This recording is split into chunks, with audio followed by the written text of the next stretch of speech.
Yeah, hey friends, it's again Mr. Miles here, and you're most welcome again to this video of mine. Okay, today's video I'm going to be speaking about something very important, that is order blocks. The topic of the day is why you should trade with order blocks and how you should trade with order blocks. Okay, so stay tuned to the video and keep watching the video, because I believe after this video you would have learned a lot and it would help you mostly in your trading career. Don't forget to subscribe to the channel if you haven't subscribed yet, and like the video and hit that notification bell so don't miss most of my videos. And just know guys, I love you so much. That's why I do sacrifice my time to make sure that I can make a video that can really support you. Don't forget that this video is being sponsored by Xnice. Okay, Xnice is one of the leading best trusted brokers and very easily and affordable to use. Just check the link on my description and click that Xnice link. Okay, open yourself a trading account and start trading with Xnice, because they're very cool brokers. I promise you that you won't regret it. Now let's move on guys, about order blocks. Okay, the first question that I hear guys is, what are order blocks and how can we use order blocks? In today's video it's enough for everything, and everything is going to be very cool, because I promise you one thing guys, order blocks are very important. They are very important. The reason why I do trade with order blocks is one thing. When you see the word order, order means something in line. You understand? Something organized. Okay? Something organized. Order. I'm just driving that word. So when we talk about order blocks, there's so many words that are coming. Order blocks. Okay? Then a new word comes in, order flow. Okay? Look at flow. It means something flowing. Okay? So now I'm going to give you how you should trade, what you should see before entering a trade, what you should see. You see, you already know how to draw order blocks, and if you still don't know how to draw order blocks, guys, check the video at the pinned comment, click on that link and watch how you can draw both the bearish and the bullish order blocks in a particular trend. Okay, just this video I'm going to be explaining to you what you should be looking for after you've seen your order block, what you should be also looking for before you enter yourself a trade. It's more of like sniper entry. So when we talk about order blocks, there's so many words that come there. I talk about order blocks, I talk about order flow, I talk about breaker, and I talk about source. And also I talk about a stop hand. 5 characters, and I'm going to be speaking about all them in a single video. Okay, so the first thing, let me remind you, I told you guys how you can draw order blocks. It's really very easy. You can check that. Okay, you can check that in the video. Let me just go straight to the point. Even I spoke about breaker, let me just go straight to the point. Okay, when you have drawn your order block, this is one thing that you should be paying attention so much to. Let's say you've drawn your order block. I want you to do one thing. Look at the candles near the order block. Look at the candles near the order block. There are candles that I've written down that I call them significant candles. They're very important candles. Not just important candles, but they carry a meaning. Okay?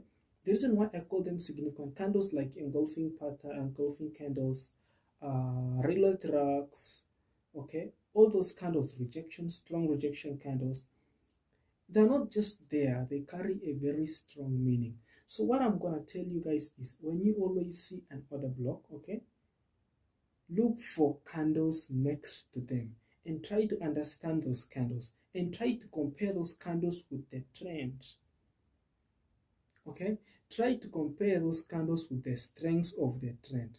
If the trend was bearish, then means look at those order blocks and try to see the type of bearish candles that are being formed there. I want you to think about that. It's really very important. Okay guys, sorry for that interruption. I'm back. So order blocks sometimes are very important. Order blocks sometimes act as rejection points, okay? Then sometimes also they act as support points. If you didn't know that, why I'm saying that is, I'm trying to say that try to look at candles near order blocks and try to understand them, try to assess them with the order flow that is happening in the market. So when we talk about order flow, order blocks, we bring the order flow. So order flow is very important, guys. Order flow is just like a trend. You see, if you want to master your order flow, you have to also master the structure of the market. And you have to be knowing how to draw order blocks. How to draw order blocks. There are 2 things that can happen in a market that is changing direction after an order block.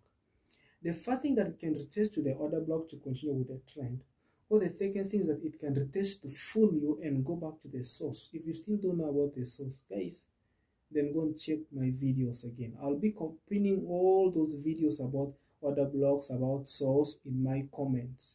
The first comment, click on that, then start watching that before you can even go to this video, because that is like the foundation of this video. I'm just trying to polish and make it more clear and make it more easy and make it more reliable and easily understood, and you can easily use them. So what can happen is that if price breaks the order block, price can either do one thing, not price, but they can either do one thing. They can pull the price back to the breaker or price back to the source. Now, let me give you one thing. They don't just pull the price. They do it according to the equity that is in the market. Let me give you an example. If we were in a bearish order flow, and price pulls back like a retracement, okay? If it retraces back, the reason why it ends at the breaker and not go past up to the source is one thing. It depends on your entries. You can see that the reason why price goes back up to the source is maybe there are so many guys that are selling in that direction, so he has to hit those stop losses. That's why he goes back to the source to collect all those stop losses and pockets the money, then goes back to the real direction. So you have to be ready for this. That's why I'm telling you that when price reaches the order block, try to understand those candles and see those candles. Then another thing which is very important is it's called round numbers. I'll be speaking in another video, but let me just make it somewhat clear. Round numbers are such numbers that you can use it to, when they talk of something round, it's like they've rounded the price.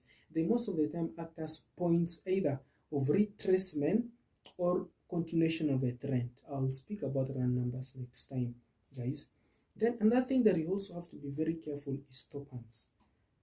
When price reaches the order blocks, the reason why you see stop hands at the order block is because one thing, there are so many guys that are right in the that are moving in a good direction of the trade, so he has to hit that stop loss so he can move in that direction. Okay, order blocks are very important. When you master them, you master everything, because the reason why they tell that institutional order flow, it's real order flow, guys. This is how the banks really trade it. It's very important to master order blocks. So the most important thing I can be telling you guys is master order blocks, master how to, don't just master them, just understand them. How do they operate? How does the dealer manipulate you with the things? How do they play? Master order blocks, master how a breaker can play part in the business, master about the source and what can happen when price reaches the source. Okay, then master about stop hands and master about the order flow.